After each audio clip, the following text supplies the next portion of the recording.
میرا پیارا نبی کتنا پیارا نبی سارے معزز احباب عاشقان رسول، اللہ کریم کی بارگاہ قدس میں دعا ہے کہ وہ ذات لم یزل ہمارے تمام صغیرہ اور کبیرہ گناہوں کو معاف فرمائے،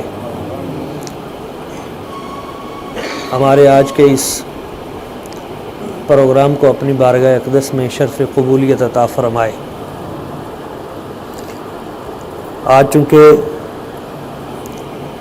غزوہ بدر کا دن ہے، 17 رمضان المبارک ہے، اس مناسبت سے دو تین اہم باتیں غزوہ بدر کی مناسبت سے آپ احباب کی سماعتوں کی نظر کرتا ہوں۔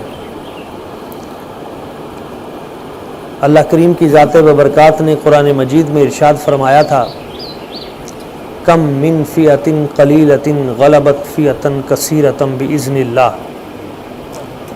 بہت سے چھوٹے چھوٹے گروہ ایسے ہوتے ہیں جن کو ہم بڑے بڑے لشکروں پر فتح یاب کر دیتے ہیں۔ یہ ایک اللہ کریم کی ذات ببرکات کا دعویٰ تھا اور غزوہ بدر پھر اس کی دلیل تھی۔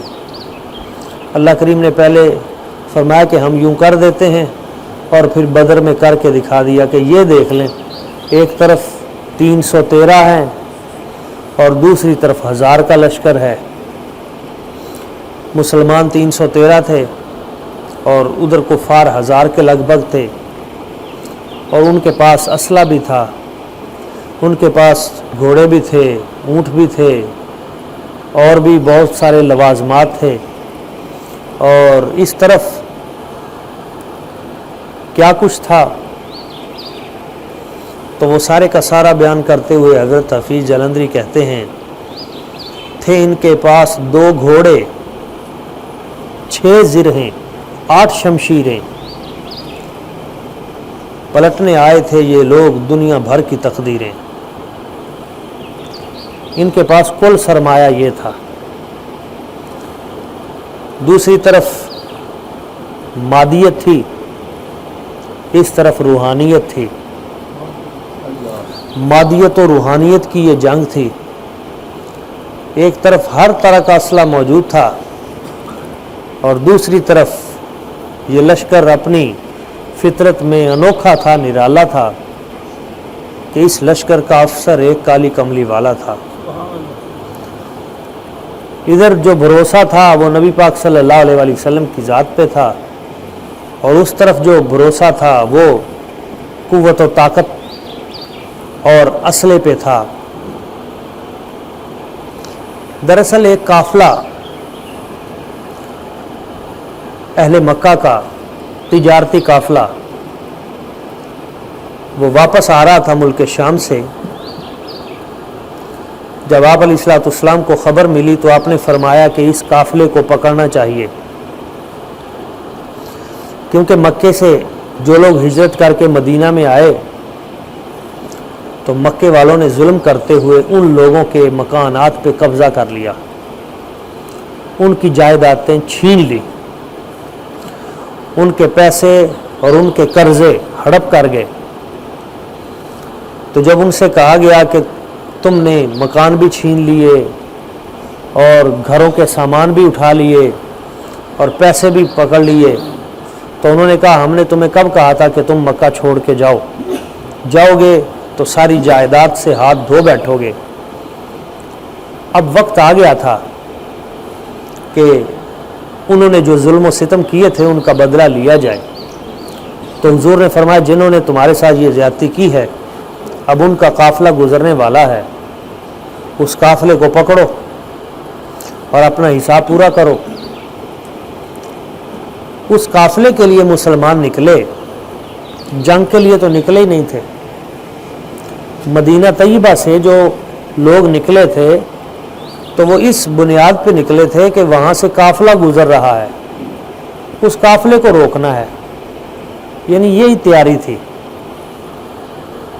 اب اس قافلے کا جو سردار تھا وہ جناب ابو سفیان، ابھی مسلمان نہیں ہوئے تھے، کافر تھے، تو وہ ان کا سردار تھا، اور ذہانت ان کو قدرت نے دی ہوئی تھی۔ مسلمانوں کا کہ کچھ افراد وہ جاسوسی کرنے کے لیے نکلے کہ پتہ چلے وہ قافلہ کتنی دور ہے اور کب یہاں سے گزرے گا۔ تو صحرا میں ایک مقام پہ دو بچیاں بیٹھی ہوئیں، بیٹیاں آپس میں گفتگو کر رہی تھیں کہ تم مجھے اتنے پیسے ادھارے دے دو۔ اس بچی نے کہا کہ تم مجھے واپس کب کرو گی؟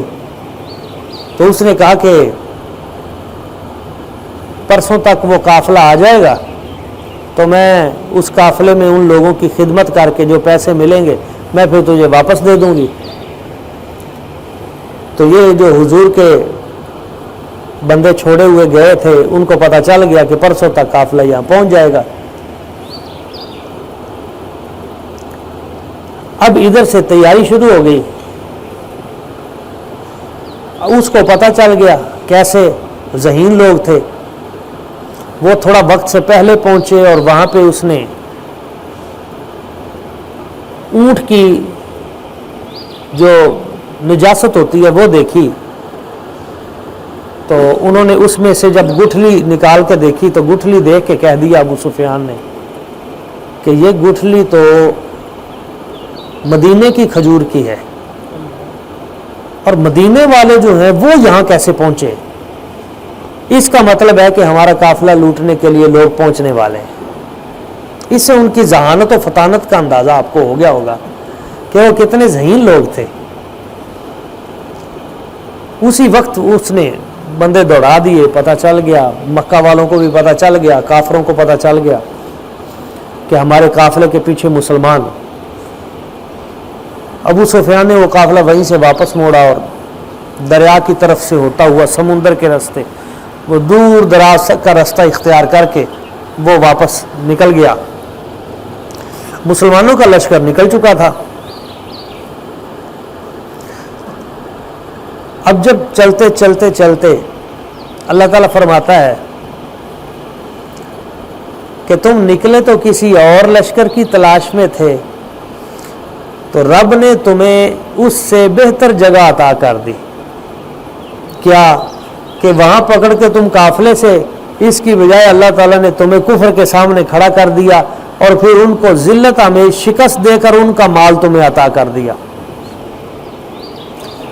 چلتے چلتے چلتے چلتے مقام بدر پہ پہنچ گئے۔ مجھے اس مقام پہ جانے کی سعادت حاصل ہوئی ہے۔ بدر کا جو کنواں تھا وہاں پہ میرے آقا کریم صلی اللہ علیہ وآلہ وسلم اپنے ساتھیوں کے ساتھ براجمان ہوئے۔ ایک جگہ پہ جب حضور رکے تو ایک صحابی رسول ہیں حضرت خباب، انہوں نے عرض کی حضور کیا آپ وحی الہی کی وجہ سے اس جگہ پہ رکے ہیں یا اپنی ذاتی خواہش کی وجہ سے؟ حضور نے فرمایا میں اپنی ذاتی خواہش کی وجہ سے، وحی الہی نہیں آئی ہے۔ انہوں نے کہا حضور اگر آپ مشورہ طلب کریں تو میں کچھ عرض کروں؟ حضور نے فرمایا بتاؤ۔ عرض کی حضور نہیں، یہ جگہ صحیح نہیں ہے، وہ جگہ ہے وہاں پہ ہم پڑاؤ ڈالیں اور یہ جتنے کنویں ہیں ارد گرد یہ سب ہمارے کنٹرول میں آ جائیں گے۔ جب جنگ ہوگی تو ہمارا پانی محفوظ رہے گا، دشمن پانی تک نہیں پہنچ سکے گا۔ حضور نے فرمایا تمہارا مشورہ بہت اچھا ہے۔ تو سرکار نے قافلے کو وہاں سے اٹھا کر جس جگہ پہ حضرت خباب نے کہا تھا وہاں پہ کھڑا کر دیا۔ اس کا مطلب یہ ہوا کہ مشورہ جو ہے یہ بہت اہم چیز ہے۔ نبی پاک صلی اللہ علیہ وآلہ وسلم حضور کی سیرت میں خود اللہ کریم نے قرآن مجید میں ارشاد فرمایا کہ حبیب آپ اپنے دوستوں سے مشورہ کر لیا کریں۔ مشاورت بہت عمدہ چیز ہے، شورا جو ہے یہ بہت عمدہ چیز ہے۔ آپ علیہ الصلوۃ والسلام نے اس جگہ کو قبول کر لیا وہاں پہ جا کے۔ اب آپ علیہ الصلوۃ والسلام حضور نے دیکھا کہ ادھر سے کفار جو ہیں وہ نکلے ہوئے ہیں۔ اب ابو جہل کو جب پتہ چلا کہ مسلمانوں نے ہمارے خلاف لشکر نکالا ہے تو وہ بھی لشکر لے کے نکل آیا بہت بڑا۔ اس کی رستے میں جہاں ابو سفیان سے ملاقات ہوئی تو اس نے کہا کہ بھائی ہم خیر امن کے ساتھ واپس پہنچ گئے ہیں اور تم اب واپس چلو. مسلمانوں کے ہم قابو نہیں آیا, ہم اوپر سے دوسرے راستے سے مکہ پہنچ رہے ہیں, تو پریشانی نہ لو اور لشکر لے کر تم واپس آ جاؤ. ابو جہل نے کہا نہیں بھئی اب تو ہم نہیں آئیں گے, اب ہم باہر نکل آئے ہیں, اب ہم جائیں گے بدر پہ, وہاں 2-4 دن رہیں گے, عیاشی کریں گے, فحاشی کریں گے اور شرابیں پئیں گے اور ذرا شعر و شاعری کریں گے, اور پھر پورے عرب پہ ہماری دھاک بیٹھے گی, لوگوں کو پتہ چلے گا بھائی بڑے لوگ ہیں. اس نے کہا چلو ٹھیک ہے جیسے تمہاری مرضی. ہم برال بخیر و عافیت وہاں آ گئے. اب اس کو بھی اندازہ نہیں تھا کہ تقدیر نے آگے کیا کرنا ہے. جب وہ وہاں پہنچے تو انہیں پتہ چلا کہ یہاں تو مسلمان پہلے پہنچ چکے ہیں. اب دونوں لشکر آمنے سامنے ہو گئے. اب رات درمیان میں آ گئی. رات درمیان میں جب آئی, صبح طے ہو گیا کہ جنگ ہوگی. آپ علیہ الصلوۃ والسلام نے اپنی چھڑی سے اپنے صحابہ کرام کو ساتھ لے کر بدر کے اس پورے میدان میں نشان لگانے شروع کر دیے. عرض کیا کہ حضور یہ آپ کیا کر رہے ہیں؟ حضور نے فرمایا ہذا مقتل فلاں, ہذا مقتل فلاں, ہذا مصرع فلاں. اس جگہ پہ ابو جہل گرے گا, اس جگہ پہ عتبہ گرے گا, اس جگہ پہ شیبہ گرے گا, اس جگہ پہ ولید گرے گا. چاند لگا دیے.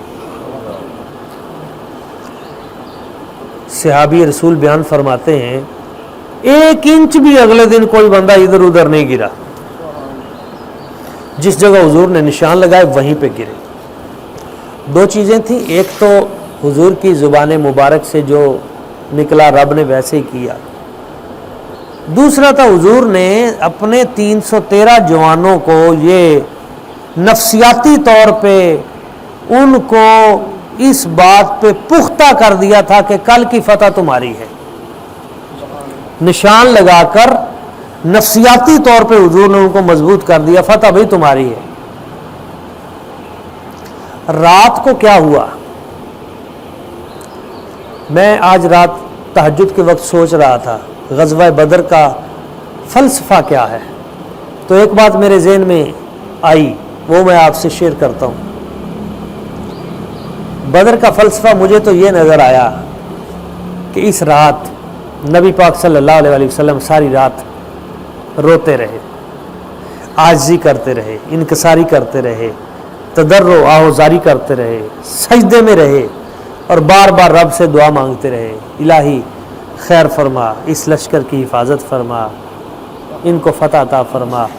یہ چند تیرے نام لیوا بھی اگر باقی نہ رہے تو روئے زمین پہ تیرا نام لینے والا کوئی باقی نہیں رہے گا. رات دعا کرتے رہے, استغفار کرتے رہے, سجدہ کرتے رہے. دوسری طرف ابو جہل کا لشکر تھا, رات شراب پیتے رہے, شباب سے کھیلتے رہے, غل غپاڑا کرتے رہے, شور و غل کرتے رہے, نعرے لگاتے رہے, تکبر و غرور, اس طرح کی حرکتیں کرتے رہے. اگلے دن بدر کا فلسفہ سامنے آ گیا کہ جنہوں نے رات عاجزی و انکساری, توبہ استغفار اور اللہ کریم کی ذات برکات پہ توکل کرتے ہوئے گزاری, اللہ کریم نے اگلا دن انہیں عطا کر دیا, فتح انہیں عطا کر دی. جن لوگوں نے رات عیاشی و فحاشی کرتے ہوئے گزاری, اگلے دن اللہ تعالیٰ نے ان پر ذلت اور رسوائی مسلط کر دی. جو افواج اپنی راتوں کو اللہ کی بارگاہ میں سجدہ ریز ہو کر گزارتی ہیں, توبہ و استغفار میں گزارتی ہیں اور رب کی بارگاہ میں عاجزی انکساری میں گزارتی ہیں, اس کی ذات پہ توکل کرتے ہوئے گزارتی ہیں, اور پھر اس رب العلا کا نعرہ لگاتے ہوئے میدان عمل میں صبح کودتی ہیں, ان افواج کو اللہ تعالیٰ فتح عطا کرتا ہے. اور جو عیاشی و فحاشی میں مبتلا ہو جاتی ہیں اور صرف اسلحے کی کثرت کی بنیاد پہ وہ ذلیل و رسوا ہوتی ہیں. اور میں نے تو اس سے زندگی کا بھی یہ مسئلہ سیکھا کہ یہ جو زندگی ہے یہ رات ہے، اور جب قیامت والے دن ہماری آنکھ کھلے گی تو وہ دن ہوگا۔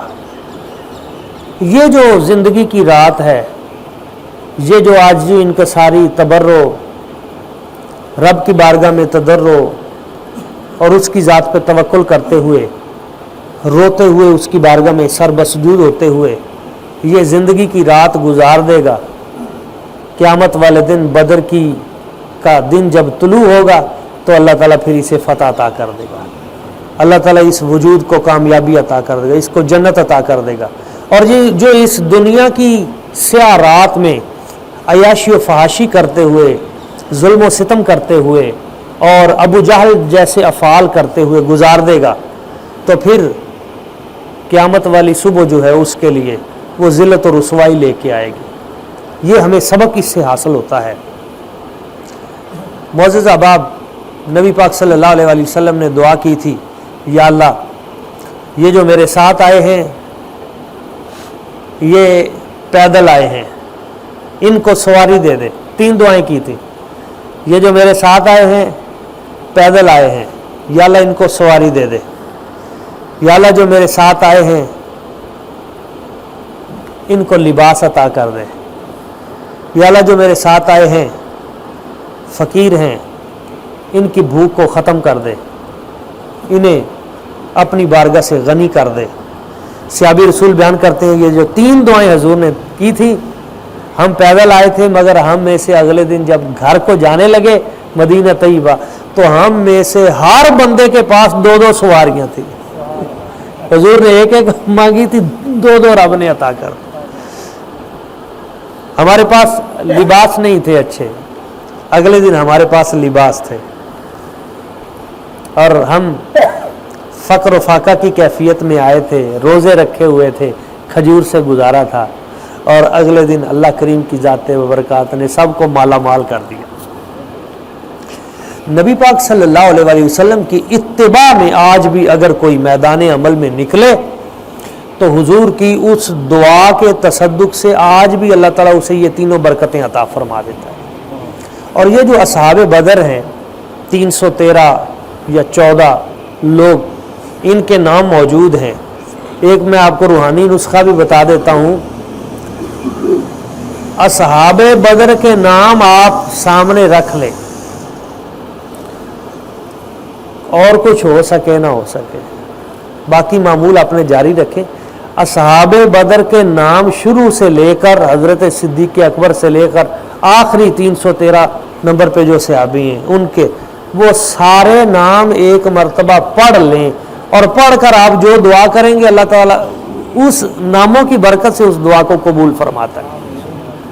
یہ صوفیہ کے ہاں بڑا معمول ایک مستجاب نسخہ ہے، اصحاب بدر کے ناموں کے تصدق سے اللہ تعالیٰ کی بارگاہ سے مانگنا، ان کا نام سارے لے کر رب کی بارگاہ میں جب التماس کی جاتی ہے تو اللہ تبارک و تعالیٰ کرم فرما دیتا ہے۔ اس لیے کہ اصحاب بدر دیگر اصحاب سے زیادہ صاحب فضیلت ہیں، ان کا مقام و مرتبہ اللہ تعالیٰ کے ہاں بہت زیادہ ہے۔ اور نبی پاک صلی اللہ علیہ وسلم حضور نے فرمایا، رب فرماتا ہے اعملوا ما شئتم، اے بدر میں آنے والو تم اب قیامت تک جو مرضی کرو، جو مرضی کرو، جنت تمہاری پکی ہے۔ کیوں؟ تم نے ایک کام ایسا کیا ہے، میرے نبی کے ساتھ کھڑے ہو کر دین اسلام کا دفاع کیا ہے۔ پتہ چلا کہ یہ جو اسلام کا دفاع ہے نا، دین کا دفاع اور اسلام کا دفاع اور نبی پاک صلی اللہ علیہ وسلم حضور کی عزت و ناموس کا دفاع، یہ اتنی بڑی نیکی ہے کہ قیامت تک بندہ نیک اعمال کرتا رہے، یہ نیکی ایک نیکی قیامت تک کے نیک اعمال سے افضل و اعلیٰ ہے۔ اسی لیے تو حضرت ابوبکر صدیق، ان کے بارے میں حضور نے فرمایا تھا، ابوبکر صدیق کی غار ثور والی ایک نیکی عمر فاروق کی زندگی کی ساری نیکیوں سے افضل و اعلیٰ ہے۔ تو وہ غار ثور والی ایک نیکی کیا تھی؟ اپنا پاؤں سانپ کے سامنے کر دیا، اپنی ایڑی جو تھی وہ سانپ کھا گیا، اور نبی پاک صلی اللہ علیہ وسلم کے آرام میں خلل نہیں آنے دیا۔ تو یہ غزوہ بدر کا جو اصل سبق ہے، میدان عمل میں صحابہ کرام نکلتے ہیں،